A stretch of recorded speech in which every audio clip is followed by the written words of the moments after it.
Welcome to BeachinSurfTV. My name's Clint Harris and we're here to talk about boards, fins and everything else you use to get your froth on in the surf. Today we're talking about the Rusty Slayer, and it's a pretty interesting board out of Rusty, something that we've seen Josh Kerr now use in competition. For example, Tahiti, Pipe Masters.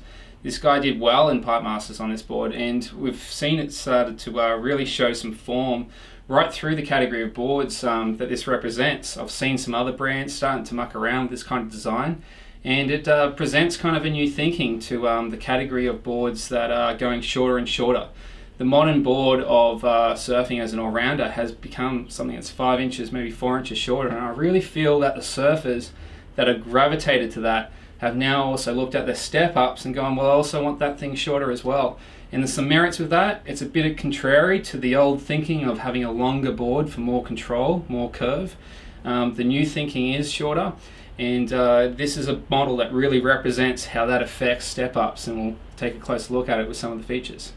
So I've been doing a lot of thinking myself on this category of boards because I'm heading overseas soon. I'm going to be hitting up Panama, Costa Rica, Peru, and I've been told by some of my mates that have been there, there's some really solid surf over there, there's some real punch in the waves, and you particularly need some more paddle power. One of the models that I was interested was this. Another one is the Traveller, we're going to try and cover off later on from Rusty. But with this particular model, some of the things that really attracted me to it was the fact that it has some features that really give you more paddle power, like the extra volume in the nose and a slightly flatter rocker compared to a traditional step-up that is a bit longer, probably up to 4 or 5 inches longer than this board, and it has a little bit more curve.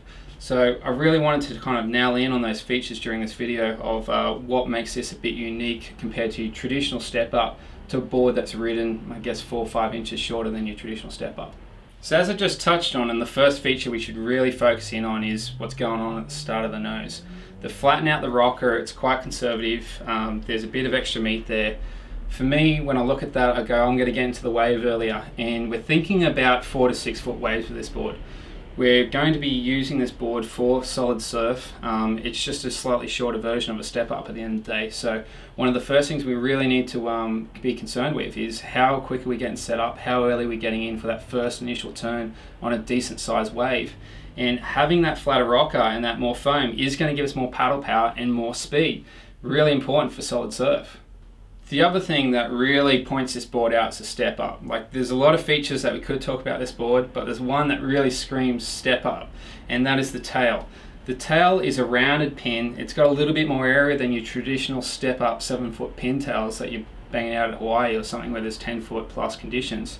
But it's something that's definitely going to give you so much more control and more powerful conditions. Let's say 6 foot, padang, where you're pulling in and you're really trying to park and hold high in the wave and have something that's going to really dominate that wave and give you some more reliability when the surf is pumping. Still talking features, you look at the mashup of all that, and what you've got is something that's getting you into the wave a bit faster. You've got that nice kind of features that do get you into the wave earlier, that get you set up with a bit of extra speed, but then you've got the tail that's allowing you to really have the control and reliability that you need to more solid surf. So for me, I'm thinking you get kind of the best of two worlds here. Consider that we have, let's say it's 6 foot again, and you've got that extra power. What you're doing is you're getting to park that and fit that into a smaller, tighter, curvier wave. So you've got the control you need, but you're also not having to sacrifice on those benefits you get from having too much length, because you're still going to be able to fit it so much easier and get into that barrel and get locked in.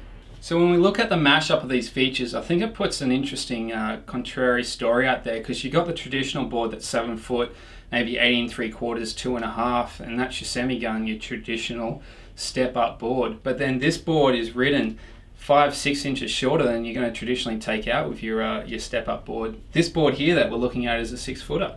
But when I look at the tail, I could easily see that on a 7-foot semi-gun that I'm going to travel overseas with, but this board is being proven and tested by elite surfers like Josh Kerr for solid surf in competition. They're taking this out in really tubey, curvy, large surf with a board that has the tail of a step up, but it has so many advantages of getting into the wave early and having extra speed. It's an interesting story behind this board. Come in the store and check it out. I think it's going to be really suited to you if you're going to take on some big waves, or maybe you're chasing dragons, who knows. But I think it's worth one checking out. Cheers.